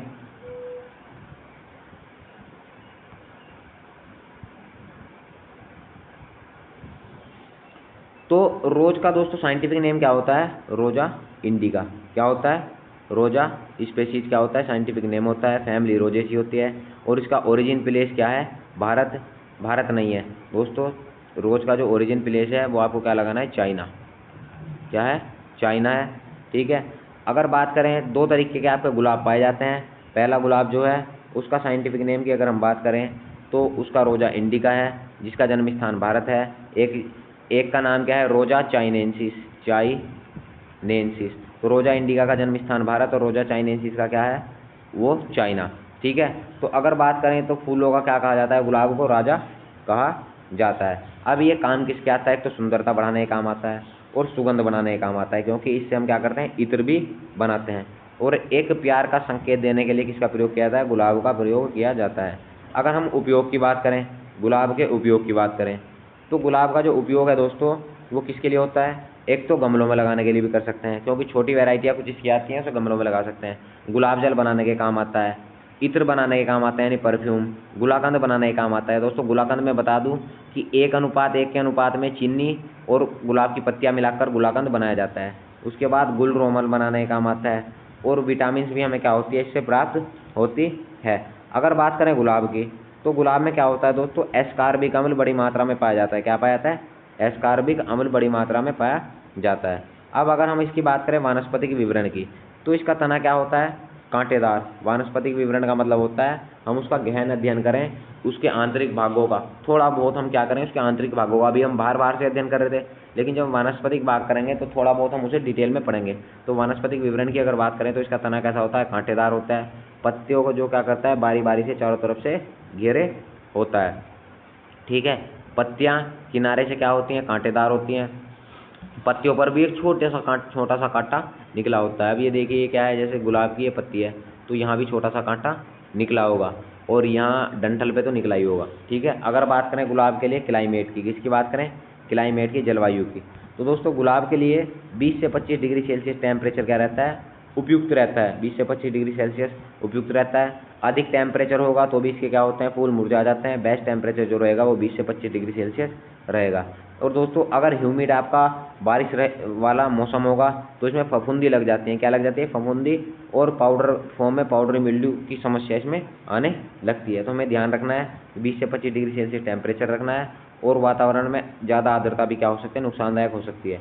अगर हम सोइल की बात करें दोस्तों, जितनी भी क्रॉप्स ग्रो की जाती हैं मोस्टली वो 6 से 7.5 pH पर ही ग्रो की जाती हैं। तो इसके लिए भी 6 से 7.5 pH टेम्परेचर रखते हैं। वो इसलिए रखते हैं क्योंकि दोस्तों इस टेम्परेचर पर क्या होता है कि सभी पोषक तत्व, अधिक से अधिक पोषक तत्व पर्याप्त मात्रा में उपलब्ध होते हैं। अगर गुलाब के लिए बात करें तो दोमट मिट्टी दोस्तों सबसे बेस्ट होती है। और चिकनी मिट्टी में भी क्या कर सकते हैं, गुलाब की खेती आसानी से कर सकते हैं। दोस्तों कोई भी अगर फसल आए आपकी तो दोमट मिट्टी सभी के लिए क्या कर जाती है, काम कर जाती है, क्योंकि ये उपजाऊ होती है, इसमें से बहुत पोषक तत्व होते हैं। अगर हम गुलाब की प्रजातियों की बात करें, किसकी बात करें, गुलाब की प्रजातियों की, तो गुलाब में आने वाले फूलों को कई प्रकार से बांटा गया है। क्या कर सकते हैं, इसका क्लासिफिकेशन इसके फूलों का कई प्रकार से कर सकते हैं, क्योंकि दोस्तों कुछ गुलाब के फूल बहुत बड़े होते हैं, कुछ के छोटे होते हैं, कुछ के गुच्छों में आते हैं। ठीक है। तो उसी तरीके से हम इसे बांटेंगे। तो पहला जो गुलाब का प्रकार है वो क्या है, हाइब्रिड टी। ठीक है। तो हाइब्रिड टी क्या है, इसका फूल क्या होता है, सबसे बड़ा होता है। फूल क्या होता है, हाइब्रिड टी का सबसे बड़ा होता है। इसके पुष्प डंठल पर ही आते हैं। क्या आते हैं, इसके पुष्प डंठल पर ही आते हैं। देखिए आपने जो रोज़ देखा होगा, ये रोज का पौधा एक, तो जो आपका फूल आएगा वो ऐसे आएगा। लेकिन जो आपका हाइब्रिड टी है उसका ये डंठल है ना, यहीं पर क्या आ जाएगा, फूल आ जाएगा। ठीक है। तो इसकी हाइब्रिड टी सबसे बड़ा होता है। इसका फूल क्या होता है, डंठल पर आ जाता है। इसकी जो कलिका होती है, पुष्प कलिका, वो क्या होती है, लंबी होती है, ठीक है। और इसके पुष्प भी धीरे धीरे खुलते हैं। क्या होते हैं? पुष्प धीरे धीरे खुलते हैं। और पुष्प की भंडारण क्षमता क्या होती है? अच्छी होती है। तो आपसे अगर पुष्प का क्लासिफिकेशन आ जाए गुलाब का, तो आपको लिख देना है सबसे बड़ा फूल कौन सा होता है? हाइब्रिड टी का होता है। इसके डंठल पर ही क्या आते हैं? पुष्प आते हैं। इसकी पुष्प कलिका क्या होती है? लंबी होती है, क्योंकि फूल बड़ा होगा तो पुष्प कलिका भी क्या होगी? लंबी होगी। पुष्प धीरे धीरे खुलते हैं और उनकी स्टोरेज क्षमता क्या होती है? बहुत अधिक होती है। अगर बात करें रंगों की, हाइब्रिड टी की, तो हाइब्रिड टी में पीले रंग की प्रजातियां जो हैं वो आपको 3-4 याद कर लेनी है। एक तो पूसा सोनिया याद कर लेनी है और गोल्डन टाइम याद कर लेनी है, ठीक है। गोल्डन स्टार याद कर लेनी है। ये कैसी हैं? आपकी पीले रंग की प्रजाति हैं हाइब्रिड, यानी बड़े वाले गुलाब की। नारंगी रंग की बात करें तो सुपर स्टार और मांटेजुमा क्या हैं? नारंगी रंग की प्रजाति हैं। किसकी? आपकी हाइब्रिड गुलाब की। अगर बात करें गुलाबी रंग की, तो फास्ट प्राइज क्या है? गुलाबी रंग की प्रजाति है हाइब्रिड गुलाब की। और अगर बात करें माइकल मिलैंड, ये भी क्या है? गुलाबी रंग की प्रजाति है। उसके बाद खुशबू वाली प्रजाति की बात करें तो पापा मिलांड खुशबू वाली प्रजाति है। उसके बाद सुगंधा भी क्या है? खुशबू वाली प्रजाति है। तो आपको ज़्यादा कन्फ्यूजन नहीं होना है। मोस्टली सभी से एक एक वैरायटी आपको याद कर लेनी है। तो प्रोडक्शन टेक्नोलॉजी में आपके लिए इतना ही बहुत होगा। दूसरा अगर क्लासिफिकेशन की बात करें तो दूसरा जो गुलाब होता है वो कौन सा होता है? फ्लोरीबंडा। कौन सा होता है? फ्लोरीबंडा। इसके पुष्प क्या होते हैं दोस्तों? गुच्छों में लगते हैं। अब ये क्या है? आपका गुलाब का पौधा है, तो यहाँ ऐसा निकला होगा और 5-6 पुष्प आपको गुच्छों में दिखाई देंगे। अगर बात करें इसकी वैरायटी की, तो वैरायटी पीले रंग की आल गोल्ड, ठीक है, गोल्ड बनी। सफ़ेद की बात करें तो समर रनो, चिच्चोर। गुलाबी की बात करें तो क्वीन, सदाबहार, ये क्या है? गुलाबी रंग की प्रजाति हैं फ्लोरीबंडा की। इसके अलावा आप याद कर सकते हैं बंजाइन। अब बात करते हैं पोलियंथा गुलाब की। किसकी बात करते हैं? पोलियंथा गुलाब की। तो इस वर्ग के जो पौधे होते हैं वो बहुत ही छोटे होते हैं और इसके फूल भी क्या आते हैं? गुच्छों में ही आते हैं, ठीक है। इसके फूल क्या आते हैं? गुच्छों में आते हैं। अंजनी, रसिम, नर्तकी, ये क्या है? इसकी प्रजातियां हैं। नेक्स्ट बात करें किसकी? मिनिएचर की। 4 नंबर का गुलाब क्या है? मिनिएचर। तो मिनिएचर की दोस्तों बात करें तो इसकी कुछ वेराइटियाँ हैं मिनिएचर की। पहला dark beauty, fast fire, flush. सफ़ेद की बात करें तो ग्रीन आइस। गुलाबी की बात करें तो रोजमेरिन। ये क्या है? मिनिएचर गुलाब की वैरायटी हैं। अगर इसके प्लांटेशन की बात करें, किसकी बात करें? रोपाई की। तो रोपाई के लिए हमें क्या करना है? 90 से 100 सेंटीमीटर क्या करना है? गहरा गड्ढा बनाकर कुछ दिनों तक छोड़ देना है। और उसमें क्या कर देना है? हमें 15 से 20 किलोग्राम का गोबर की खाद डाल देनी है। और थोड़ा बहुत उसमें हमें क्या डाल देनी है? नीम की खाद भी डाल देनी है। और 15 दिन तक धूप लगने के लिए हमें उसे छोड़ देना है, ठीक है।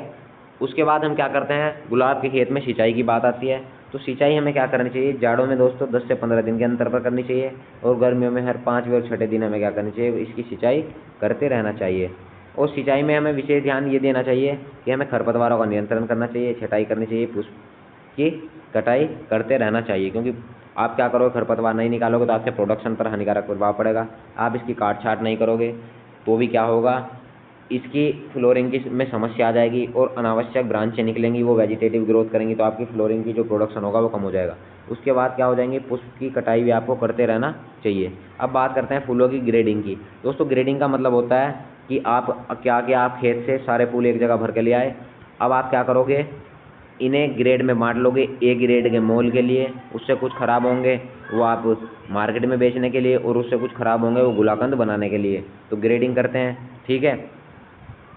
तो फूलों की डंठल क्या होनी चाहिए? मजबूत होनी चाहिए ग्रेडिंग के लिए, ठीक है। और फूल कैसा होना चाहिए? स्वस्थ होना चाहिए। और पत्तियों पर क्या होना चाहिए? रोग कोई नहीं होना चाहिए, क्योंकि पत्तियों पर रोग होगा तो वो क्या होगा? गुलाब के क्वालिटी को ख़राब कर देगा, ठीक है। अब अगर बात करें इसके रोग की, किसकी बात करें? रोग की, तो डाईबैक क्या है? इसका इंपॉर्टेंट रोग है। काला धब्बा भी क्या है? इंपॉर्टेंट रोग है। और पाउडरी मिल्ड्यू। पाउडरी मिल्ड्यू क्या होता है? जो भी इसकी पुष्प कलिका होती हैं उसका एक पाउडर बन जाता है, चूर्ण बन जाता है, तो उसे क्या बोलते हैं? पाउडरी मिल्ड्यू बोलते हैं। अब बात करते हैं प्रोडक्शन टेक्नोलॉजी ऑफ जरबेरा की। किसकी बात करते हैं? प्रोडक्शन टेक्नोलॉजी जरबेरा की। जरबेरा क्या है दोस्तों?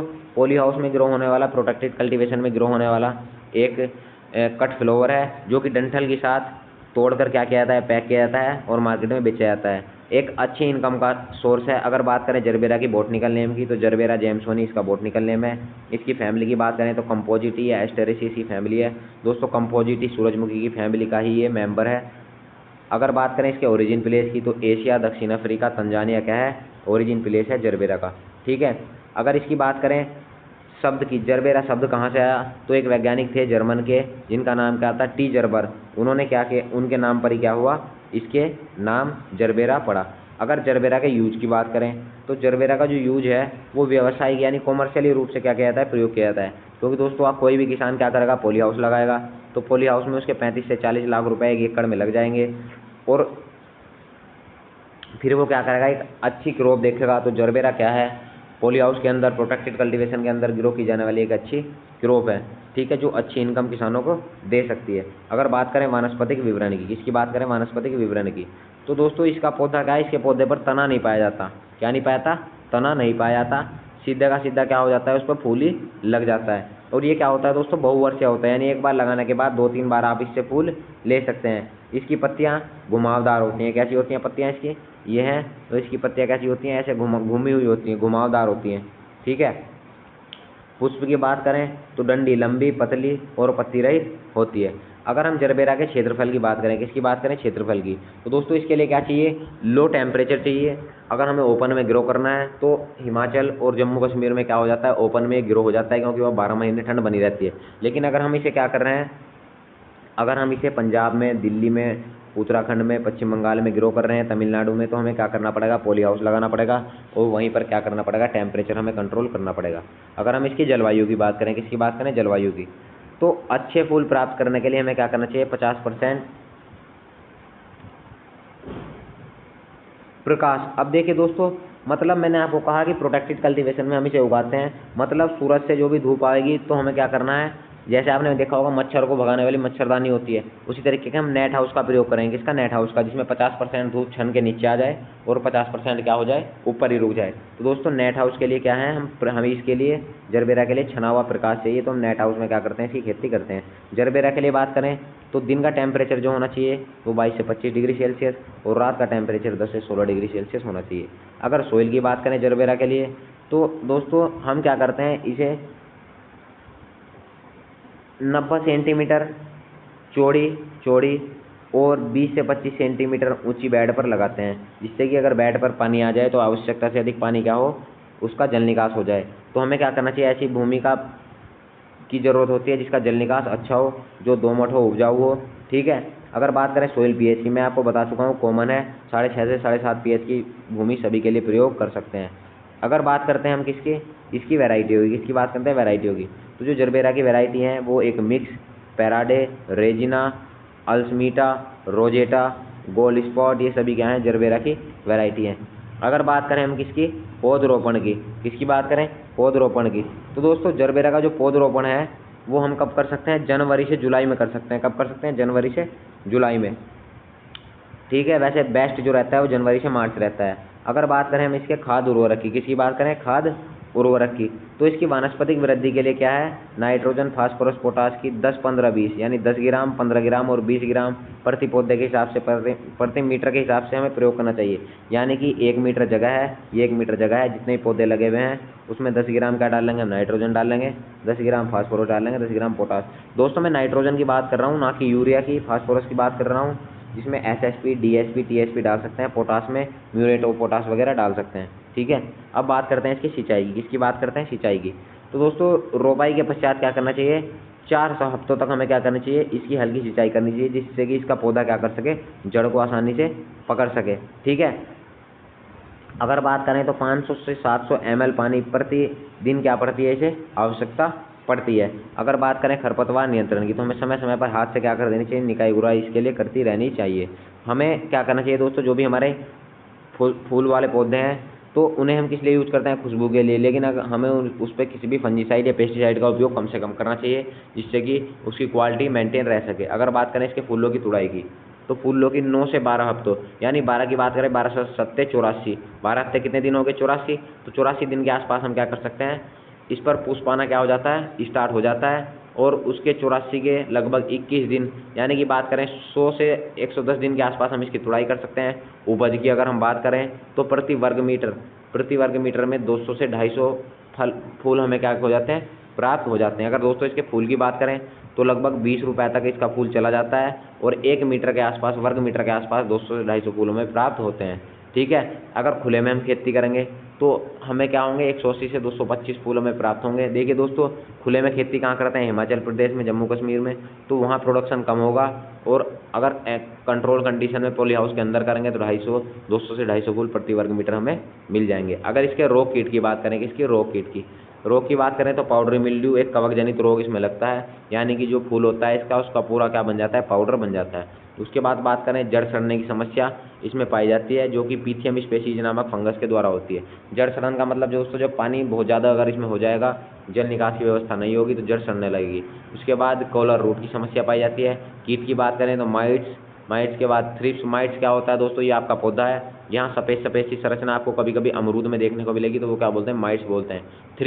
थ्रिप्स की समस्या पाई जाती है। और लीफ माइनर नामक कीट भी क्या है इसमें इम्पोर्टेंट रोल प्ले करता है। उसके बाद अगर हम बात करें प्रोडक्शन टेक्नोलॉजी ऑफ कार्नेशन की, तो नेक्स्ट जो क्रॉप है हमारी कार्नेशन। दोस्तों कार्नेशन एक क्या है? प्रोटेक्टेड क्रॉप है, यानी कि पॉली हाउस के अंदर ग्रो होने वाली फसल है।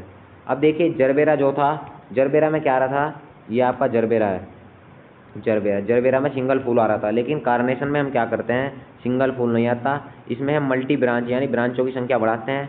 और इसका फूल क्या होता है? बहुत छोटा होता है। तो हम कोशिश करते हैं कि ब्रांचों की संख्या बढ़े, ब्रांचों की संख्या बढ़ेगी तो फूलों की संख्या भी क्या होगी? बढ़ेगी। तो डाइएंथस कैरियोफाइलस क्या है इसका? फाइलन। डाइएंथस कैरियोफाइलन क्या है? साइंटिफिक नेम है किसका? कार्नेशन का। और अगर हम बात करें इसकी फैमिली की, तो कार्नेशन क्या है?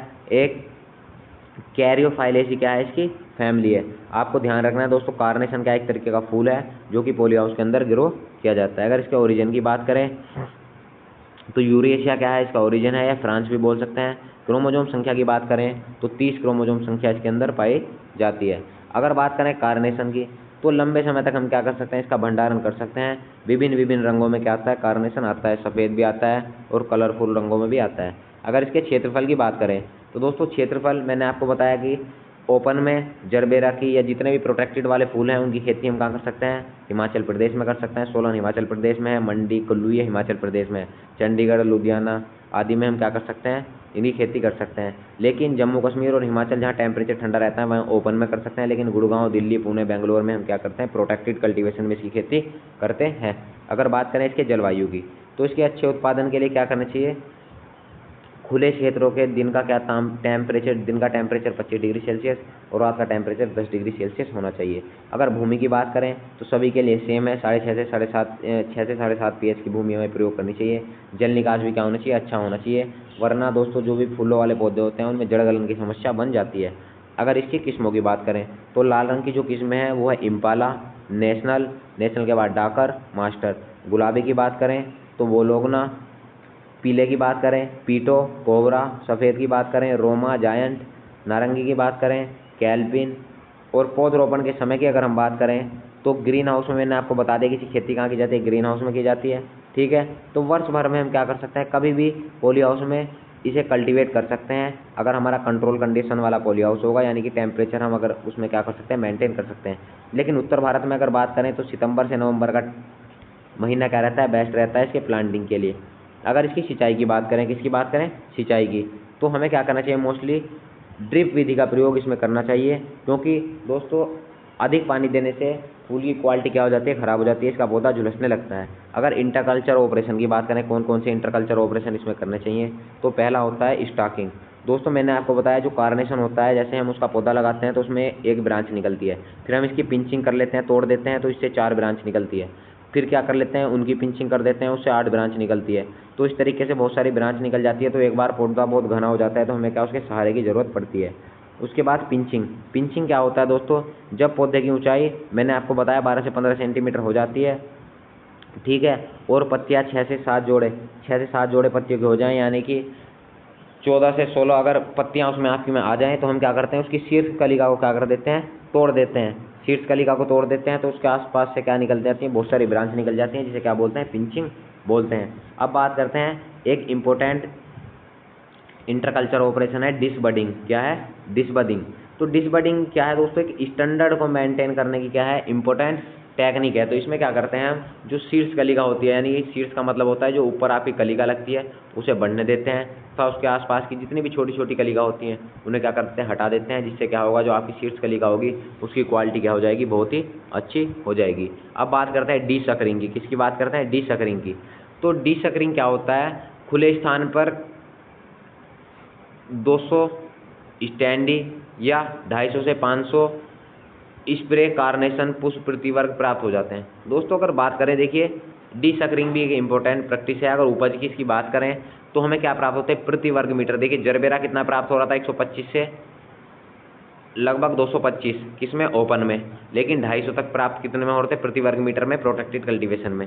लेकिन अगर इसकी बात करें हम उपज की कार्नेशन की, तो दोस्तों ये कितना प्राप्त हो जाता है, 250 से 300 प्रति वर्ग मीटर में प्राप्त हो जाते हैं। ग्रीन हाउस में बात करें तो 300 से 400 पुष्प प्रति वर्ग मीटर में प्राप्त हो जाते हैं। देखिए हम जो भी प्रोडक्शन अपना ग्रीन हाउस में ले रहे हैं, पॉली हाउस में ले रहे हैं, तो उसमें उत्पादन हमारा बढ़ जाता है, क्योंकि सारी कंडीशन हम क्या कर लेते हैं, कंट्रोल कर लेते हैं। अब बात करते हैं ग्रेडिंग की। किसकी बात करते हैं, ग्रेडिंग की। ग्रेडिंग का मतलब होता है कि हम ए ग्रेड के अच्छे, फिर बी ग्रेड के गुच्छे बना लेंगे, फिर सी ग्रेड के गुच्छे बना लेंगे। दोस्तों कार्नेशन जो होता है वो सिंगल फ्लोवर कभी भी सेल नहीं होता, इसके गुच्छे बनाकर क्या करते हैं, हम सेल करते हैं। अगर बात करें ग्रेड की तो 40 से 50, 60 से 70 सेंटीमीटर ग्रेड के पश्चात हम क्या करते हैं, कार्नेशन को 20 या 10 के गुच्छों में बना लेते हैं। या तो 10 फूलों के गुच्छे बनाएंगे, इन्हें आपस में बांध देंगे, या 20-20 फूलों के हम गुच्छे बना लेते हैं। इसके रोगों की बात करें तो दोस्तों फ्यूजेरियम विल्ट एक इसका रोग है, जिसमें झुलसना इसका देखा गया है। उसके बाद देखा होगा आपने, कोरोना जब आया था तो दोस्तों मार्केट इतनी ख़राब हो गई थी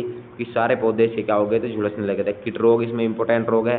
और तना सड़ने लगता है, फूलों का तना सड़न तो सभी फूलों में लगभग लगता है, जिससे क्या होता है कि अधिक पानी देने से भी कभी कभी ये संभावना बन जाती है। ठीक है, अगर बात करें इसके कीट की तो रेड स्पाइडर माइट और मड क्या है, इसके इंपॉर्टेंट रोग हैं। ठीक है, अगर बात करें नेक्स्ट फ्लोवर की, ग्लैडियोलस। कौन सा फ्लोवर है, ग्लैडियोलस। तो ग्लैडियोलस की बात करें तो ग्लैडियोलस ग्रांडी फ्लोटोन क्या है, ग्लैडियोलस ग्रांडी फ्लोटोन क्या है, इसका साइंटिफिक नेम है। इसके फैमिली की बात करें, इरोडिएसी फैमिली है। क्रोमोजोम संख्या कितनी होती है, 15 क्रोमोजोम संख्या होती है। अगर बात करें दोस्तों कट फ्लोवर की, दो तरीके के फ्लोवर होते हैं। ऐसे फूल जिन्हें हम डंठल के साथ तोड़ते हैं वो कट फ्लोवर, और जिन्हें डंठल के साथ नहीं तोड़ते वो क्या, लूज फ्लोवर। तो दोस्तों ये क्या है, ग्लैडियोलस एक कट फ्लोवर के रूप में पूरे विश्व में इंपॉर्टेंट रोल प्ले करता है। तो ग्लैडियोलस क्या है, एक तरीके का कट फ्लोवर है। ठीक है, इसके पुष्प कैसे होते हैं, आकर्षक होते हैं, सुंदर होते हैं। ठीक है, अब बात करते हैं ग्लैडियोलस की। तो ग्लैडियोलस का पुष्प इस तरीके का होता है दोस्तों, ऐसा कुछ इस तरीके का लंबा होता है। सबसे पहले बात करें भारत के पहाड़ी क्षेत्रों में, क्या है, भारत के पहाड़ी क्षेत्रों में पहले से उगाए जाते हैं। अब इसके जो पुष्प होते हैं वो दोस्तों धीरे धीरे खुलते हैं, ऐसा नहीं कि एक साथ सारे खुल गए, बहुत धीरे धीरे इसके पुष्प खुलते हैं। अगर ग्लैडियोलस की बात करें तो ग्लैडियोलस क्या है, एक लैटिन शब्द से इसकी उत्पत्ति हुई है।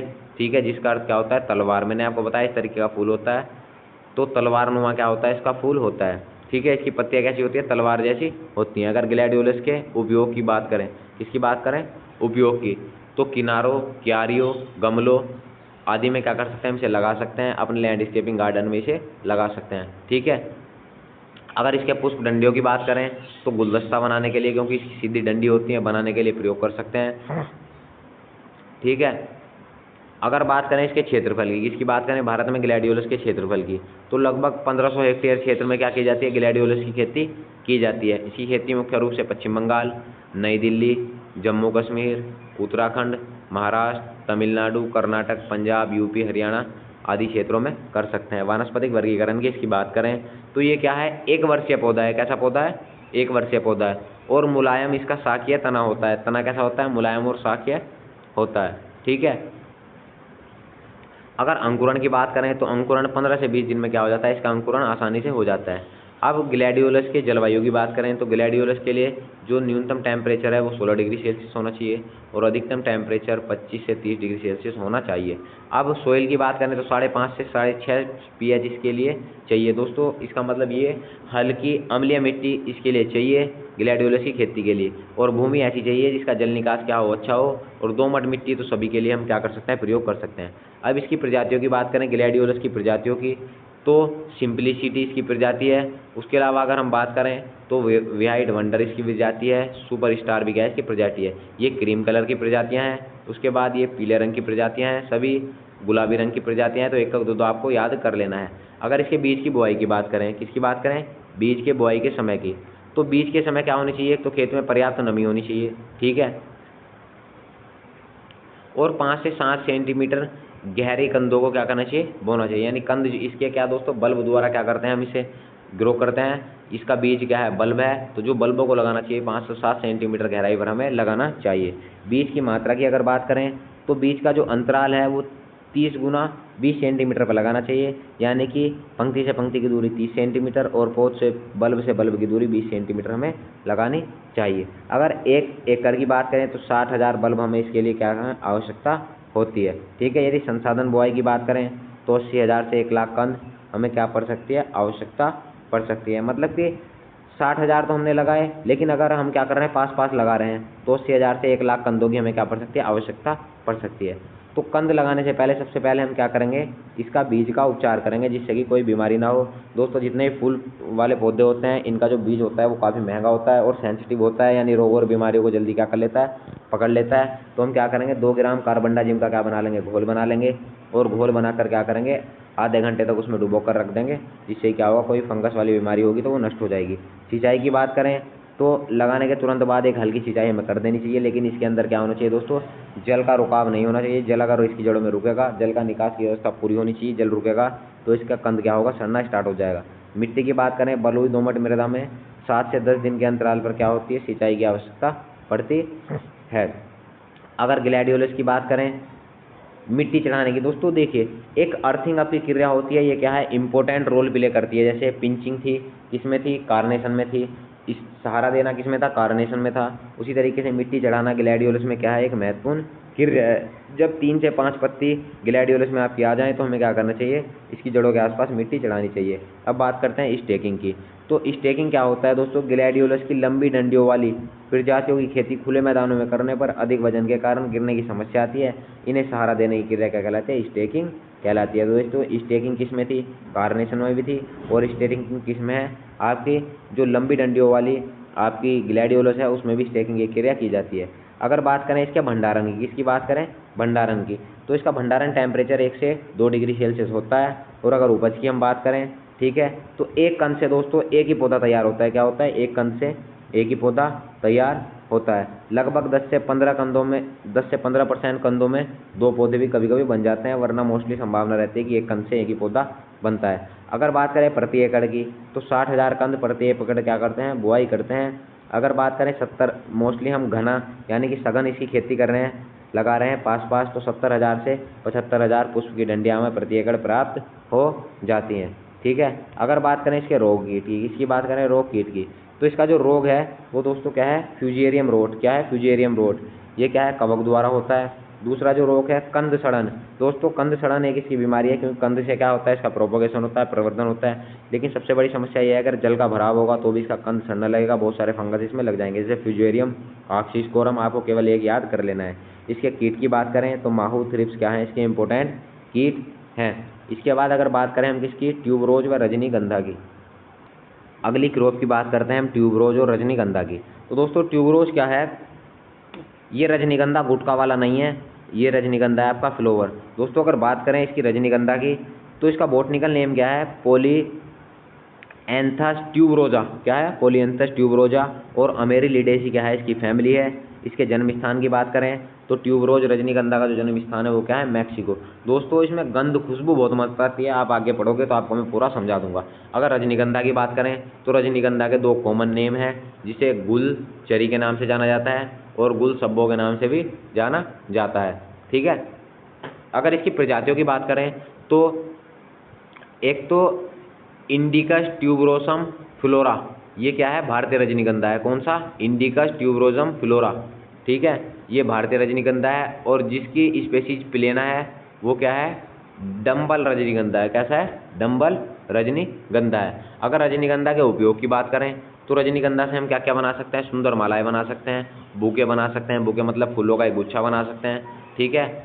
उसके बाद बात करें रजनीगंधा मोस्टली जो प्रयोग किया जाता है वो दोस्तों तेल निकालने में किया जाता है। क्या किया जाता है, जैस्मिन का उपयोग तेल निकालने में किया जाता है, क्योंकि इसके ऊपर क्या होता है, सुगंधित फूल होता है। इसके कंदों में बात करें तो लाइकोपोरिन नामक क्या पाया जाता है, एल्केलाइड पाया जाता है। ठीक है। कंदों में एक एल्केलाइड पाया जाता है, जैसे कि हल्दी में कुरकुमिन पाया जाता है, उसी तरीके से इसमें लाइकोरिन पाया जाता है। अगर इसके क्षेत्रफल की बात करें तो दोस्तों मोस्टली दक्षिण भारत में इसकी खेती की जाती है, जहाँ इसके बुके बनाए जाते हैं, दक्षिण भारत में इसकी खेती की जाती है।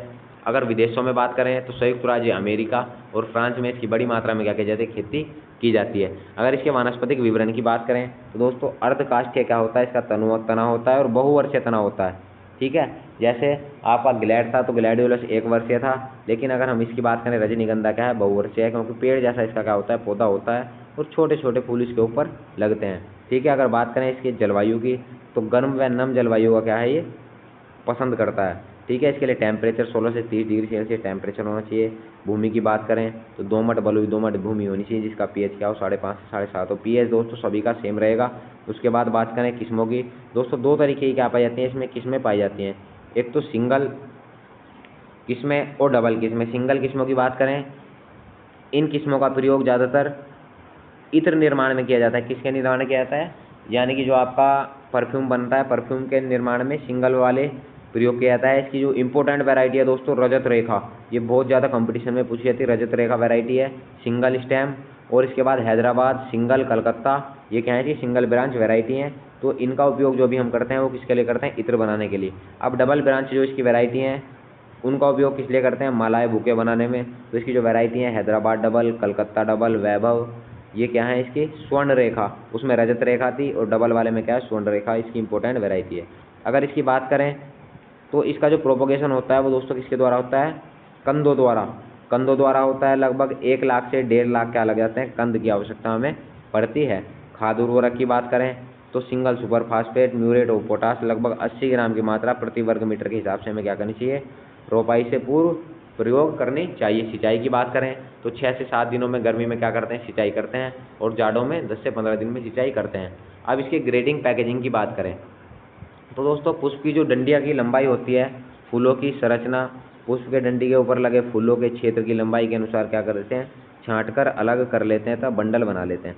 तो पहले क्या कर लेते हैं, हम इसके फूलों की तुड़ाई कर लेते हैं और उनके बाद में क्वालिटी के हिसाब से ए ग्रेड की, बी ग्रेड की क्या कर लेते हैं, अलग निकाल कर हम क्या कर लेते हैं, इसका बंडल बना लेते हैं। दोस्तों देखिए एक जरबेरा और लिलियम फूल ऐसा है जो आपका सिंगल सेल हम कर सकते थे, लेकिन ये जितने भी आपको पढ़ाएं कार्नेशन, ग्लैडियोलस, ये मोस्टली जो गुच्छे के रूप में क्या करते हैं, प्रयोग करते हैं, सेल करते हैं। ठीक है, और फिर क्या करते हैं, कागज़ से हम इसे लपेट देते हैं। अगर इसकी उपज की बात करें, ठीक है, तो कंदों की उपज जो होती है वो 18 से 30 टन प्रति हेक्टेयर, 18 से 30 टन जो प्राप्त होता है वो फूलों में प्राप्त हो जाता है, कंद प्राप्त हो जाता है। यानी कि जो इसका प्लांटिंग मटेरियल है, प्रोपोगेशन मटेरियल, वो 18 से 30 टन हमें प्राप्त हो जाता है। ठीक है, अगर फूलों की कटाई की बात करें, किसकी बात करें, फूलों की कटाई की, तो पुष्प की डंडियों की कटाई उस अवस्था में करते हैं जब नीचे से 1 या 2 पुष्प खिलने वाले हों।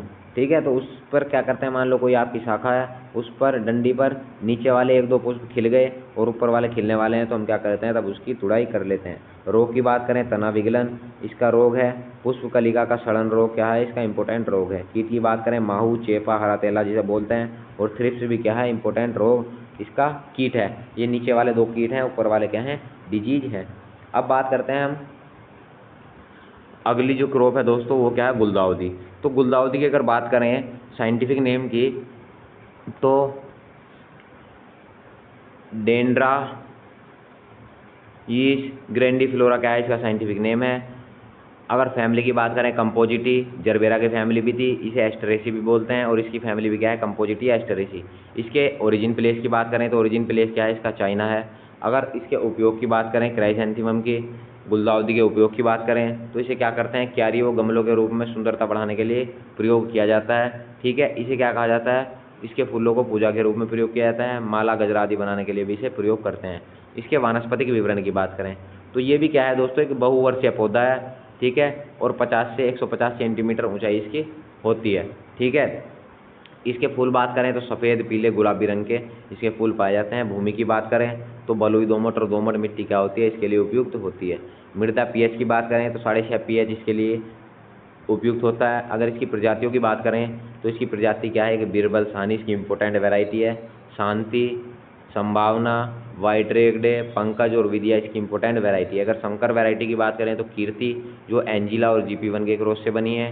अर्का स्वर्ण, नैनको और सियोवन के क्रॉस से बनी है। अर्का गंगा फ्लैट और रेड गोल्ड के क्रॉस से बनी है। उसके बाद बात करते हैं हम प्रवर्धन की, गुलदाउदी के प्रवर्धन की।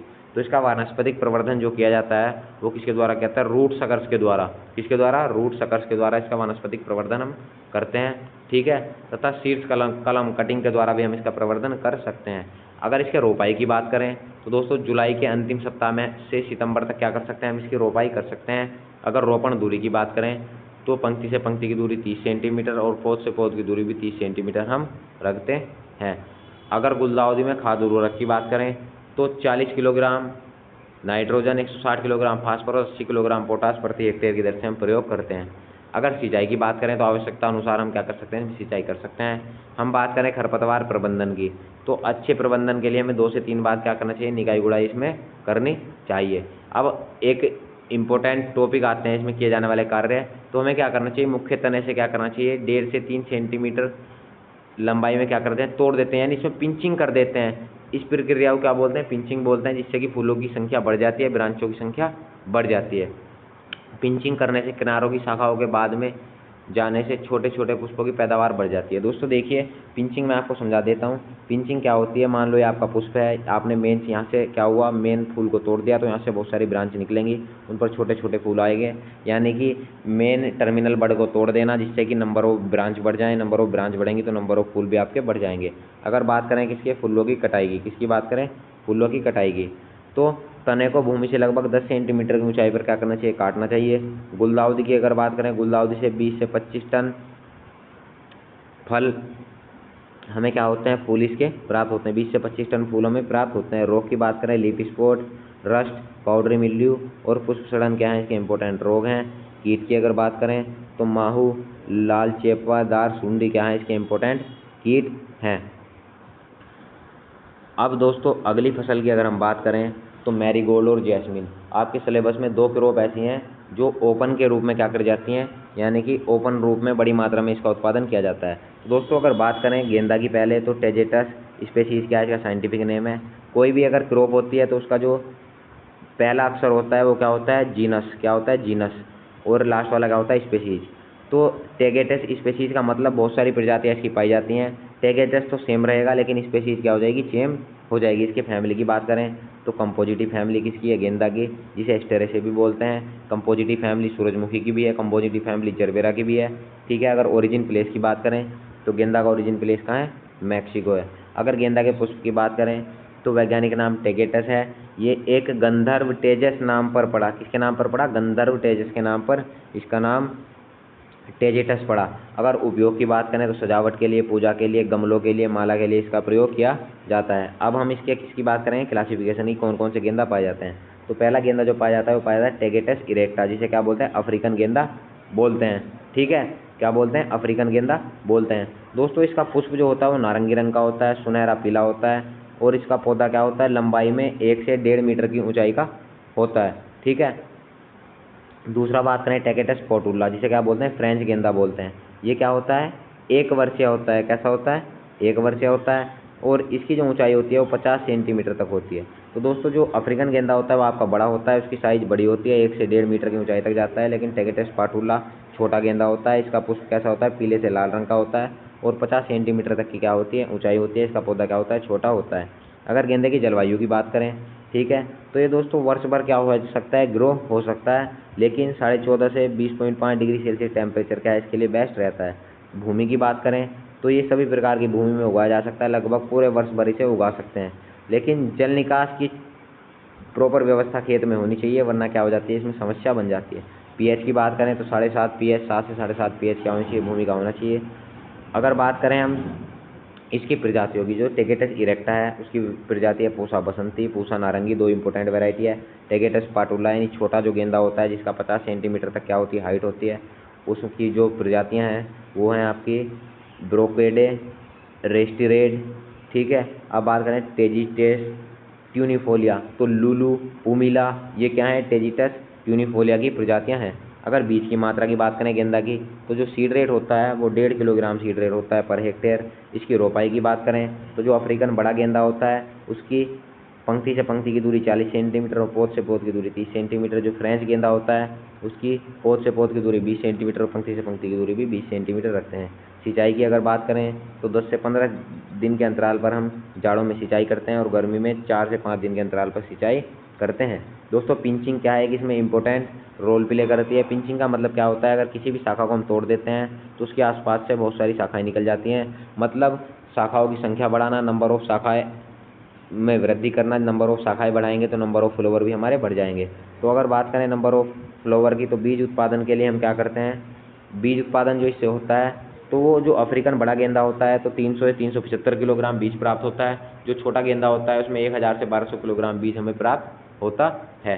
अगर बात करें रोग कीट की तो आद्रगलन इसमें इंपॉर्टेंट रोग है। पुष्पकलिका का सड़ना इंपॉर्टेंट रोग है। पाउडरी मिल्ड्यू जो इंपॉर्टेंट रोग है जिसमें इसके फूल का पाउडर बन जाता है। और कीट की बात करें तो कीट एक तो लाल मकड़ी इसमें इंपॉर्टेंट कीट है। और रोएदार सुंडी क्या है, इसकी इंपॉर्टेंट कीट है। उसके बाद बात करें ओपन वाले चमेली। दोस्तों चमेली का फूल भी ओपन में भारत में बड़ी मात्रा में ग्रो किया जाता है। एक खुशबूदार पौधा है जिसे मोगरा भी कहा जाता है। भारत में क्या कहा जाता है, मोगरा। इसके बोटनिकल नेम की बात करें तो जैस्मिन स्पेसीज क्या है, इसका बोटनिकल नेम है। इसके फैमिली की बात करें तो ओलिएसी क्या है, इसकी फैमिली है। उत्पत्ति की बात करें तो 3 तरीके की हैं। एक तो जैस्मिनम, ये भारत में ग्रो की जाती है, जैस्मिनम ऑफिसिनेलिस, इसका पर्चिया माना जाता है ओरिजिन प्लेस। जैस्मिनम ग्रैंडिफ्लोरम, इसका जो ओरिजिन प्लेस है वो दोस्तों मोस्टली एशिया में माना जाता है। अगर बात करें इसके उपयोग की, किसकी बात करें, जैस्मिन के उपयोग की, तो इसका उपयोग किसके माला बनाने में, बुके बनाने में, बेनी बनाने में, गजरा बनाने में, पूजा की सामग्री बनाने में प्रयोग किया जाता है। विश्व में बात करें तो चमेली का तेल स्पेनिश जैस्मिन, यानी दोस्तों स्पेन देश की एक स्पेनिश जैस्मिन है जिसे क्या बोलते हैं, जैस्मिन ग्लैंडिफ्लोरम। इसका तेल जो है पूरे विश्व में फेमस है।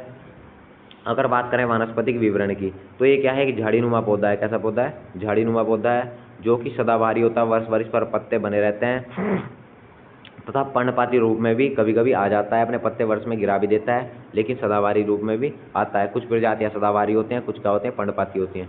इसके जलवायु की अगर हम बात करें, इसकी बात करें जलवायु की, तो ग्रीष्म ऋतु इसके लिए क्या है, बेस्ट होती है। और शीत ऋतु क्या होती है, जलवायु के लिए उपयुक्त होती है। चमेली के लिए ग्रीष्म ऋतु तथा मध्य शीत ऋतु उपयुक्त होती है। मिट्टी की बात करें तो दोस्तों जल धारण करने वाली चमेली के लिए अच्छी जल धारण करने वाली मिट्टी चिकनी दोमट। दोस्तों देखिए सभी के लिए दोमट, बलुई दोमट मिट्टी थी, लेकिन अगर चमेली की बात करें तो इसके लिए चिकनी दोमट मिट्टी आवश्यक होनी चाहिए। अगर बात करें किस्मों की तो जैस्मिनम सिम्बैक की जो किस्म है वो क्या है, खोजा, गुंडू मलाई। अगर जैस्मिनम ग्रैंडिफ्लोरम की बात करें तो कोयम्बट्टा। अगर बात करें जैस्मिनम आर्टिकुलेटम तो इसे क्या कहा जाता है, नूही मोगरा कहा जाता है। इसकी वैरायटी जो है कोयम्बटूर 1 और पेरीमुलोई क्या है, इसकी वैरायटी है। इसके प्रोपोगेशन की अगर हम बात करें तो लेयरिंग द्वारा, कटिंग द्वारा हम क्या कर सकते हैं, या टिश्यू कल्चर द्वारा हम इसका प्रोपोगेशन कर सकते हैं। अगर बात करें वर्षा ऋतु जुलाई में क्या कर सकते हैं, जुलाई अगस्त में हम इसकी प्लांटिंग कर सकते हैं। पौधरोपण की दूरी की बात करें तो 2 गुना 1.5 मीटर की आसपास हम क्या करते हैं, इसकी रोपाई कर सकते हैं। पंक्ति से पंक्ति की दूरी 2 मीटर और पौधे से पौधे की दूरी क्या रखते हैं, हम 1.5 मीटर रखते हैं। अगर हम इसमें कटाई छटाई की बात करें, इसकी बात करें कटाई छटाई की, तो दोस्तों चमेली का जो फूल है वो शीर्ष भाग पर आता है, टर्मिनल पोर्शन पर आता है। ठीक है, तो कटाई छटाई जो जैस्मिनम सेम्बैक है हम नवंबर फरवरी में करते हैं। जैस्मिनम आरिकुलेटम में जनवरी से अंतिम सप्ताह में करते हैं। जैस्मिनम ग्रैंडिफ्लोरम में क्या करते हैं, मध्य दिसंबर में कटाई छटाई करते हैं। अगर पुष्पों की तुड़ाई की बात करें तो इसका पुष्प बिना खुले ही क्या कर लेते हैं, हम तुड़ाई कर लेते हैं। खुलने के बाद क्या हो जाता है दोस्तों, इसकी क्वालिटी ख़राब हो जाती है और तेल निकालने के लिए पूर्ण रूप से हम खुले पुष्पों का उपयोग करते हैं। अगर हमें बुके वुके बनाने हैं तो हम क्या करते हैं, बंद पुष्पों का उपयोग करते हैं, लेकिन अगर तेल निकालना है तो खुले पुष्पों का उपयोग करते हैं। और सुबह 6 से 8 के बीच में हम क्या कर लेते हैं, इनकी तुड़ाई कर लेते हैं। अगर इसके उपज की बात करें हम तो उपज की बात करें तो जैस्मिनम सिम्बैक की 2000 से 8000 किलो पर हेक्टेयर, ऑरिकुलेटम की 4700 से 9000 किलोग्राम पर हेक्टेयर और ग्रैंडिफ्लोरम की 4200 से 1000 किलोग्राम पर हेक्टेयर हम क्या कर लेते हैं, उपज प्राप्त होती है। चमेली के प्रमुख रोग की बात करें तो पहला क्या है, पर्णब्लाइट। ठीक है, पर्णब्लाइट रोग पहला है। इसका नियंत्रण किसके द्वारा, ऑक्सी क्लोराइड के द्वारा क्या करेंगे, हम इसका स्प्रे कर देंगे। अगर कीट की बात करें तो लाल मकड़ी क्या है, इसका इंपॉर्टेंट कीट है जो कि हमारे जैस्मिन में, चमेली में बहुत ही हानि पहुंचाती है। बाकी इसके जो कंट्रोल हैं वो भी आप क्या कर लेना, पढ़ लेना। मोस्टली आपको ध्यान रखना है कि अगर कोई बीमारी किसके द्वारा फैल रही है, कोई भी बीमारी आपकी अगर फंगस द्वारा फैल रही है तो उसमें फंजीसाइड का छिड़काव कर देंगे। कोई भी बीमारी आपकी जीवाणु द्वारा फैल रही है तो हम क्या कर देंगे, उसमें जीवाणुनाशी का स्प्रे कर देंगे। तो दोस्तों ये आपके अभी फ्लोवरिंग प्लांट्स जितने भी थे आपके सिलेबस में हॉर्टिकल्चर 222 के फ्लोवर आपके सभी कंप्लीट हो गए। नेक्स्ट वीडियो में हम सभी मेडिसिनल प्लांट को कंप्लीट करेंगे। कोई डाउट आपका अगर इस वीडियो में है तो आप हमें कमेंट करके बता सकते हैं। दोस्तों वीडियो देखने के लिए हमारे चैनल को सब्सक्राइब करें, वीडियो को लाइक कर दें। मिलते हैं नेक्स्ट वीडियो में नेक्स्ट टॉपिक के साथ। जय हिंद, जय भारत।